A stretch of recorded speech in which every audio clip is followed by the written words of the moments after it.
Guys, Paul DeAngelis from Total Balance and CrossFit Endurance. Talking again about the ketogenic diet. Interesting developments, and nothing really changes in our approach to what I've been talking about in the last two videos about the finding your baselines that we talked about last week. The week before that was a little bit of an introduction to the ketogenic diet. What I want to talk about today is something that's really near and dear to my heart. And one thing I try to impart into people that would take or look at this approach, it really is about patience and learning about the stresses in our life.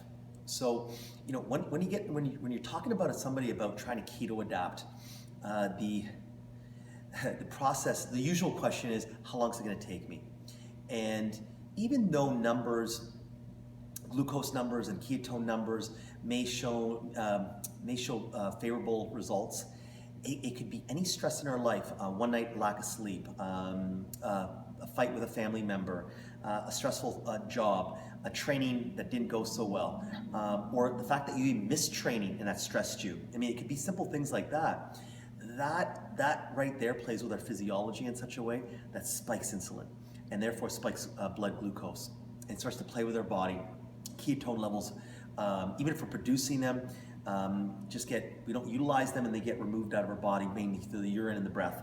But it really becomes about this patience. So it seems like more and more people are talking about, oh, I'm going to eat this high-fat diet. I'm going to try some ghee. I'm going to try I'm going to try some more butter. But we really have to remember to taking that baseline that I talked about yesterday and then working up from that. Next week, I think I'm going to talk about trying to work out and find our tolerances and so on. And that in itself is about patience. But try to understand this could take months to you to fully adapt, because what it will do is when you do try to, let's say, take a lower carb approach, you start to moderate your proteins a little bit, you start to introduce more fats into your diet, and your body starts to make this physiological change and starts to slowly adapt. If a person has, let's say, hormonal issues, glandular issues, issues with the adrenal glands, it's almost like who doesn't have adrenal issues today? This is going to be exposed in this adaptation process.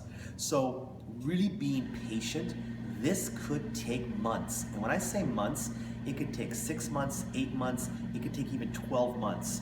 And so people may not like that, but what you have to remember, it's worth it, because now you're letting your body heal in the most natural way possible, because your systems, and remember, each system plays on each other. So if one system's off, the other systems are going to start to wear. And we just have to remember that however long it took us to get out of balance in our life, it's going to take a little bit of time to get out of it. So if I'm taking a middle-aged man that has overworked his whole life, I come from experience on this too, and burning the candle at both ends every day, busy family life, busy business. This is going to tax on him from the 20s to the 30s to his 40s and into his 50s. So then all of a sudden, this approach comes in where I'm going to start adding butter to my coffee. I'm going to start stop the processed foods. I'm going to moderate my protein a little bit more. I'm going to eat the saturated fats. Great, but it's going to take a little bit of time. So there's a patience that's involved. And one thing I'm hearing from clients all the time is when. It's not worth it. I don't think this is for me. Meanwhile, they're not really giving it its due process, due diligence. You have to listen to your body. Your body will give you messages, but you have to give it you have to go past that initial adaptation phase, that flu-like times where you might get sick, you might have low energy. That's that initial adaptation, that everybody will probably go through. We can remedy that a little bit with high amounts of electrolytes, hydration, and again, high fats.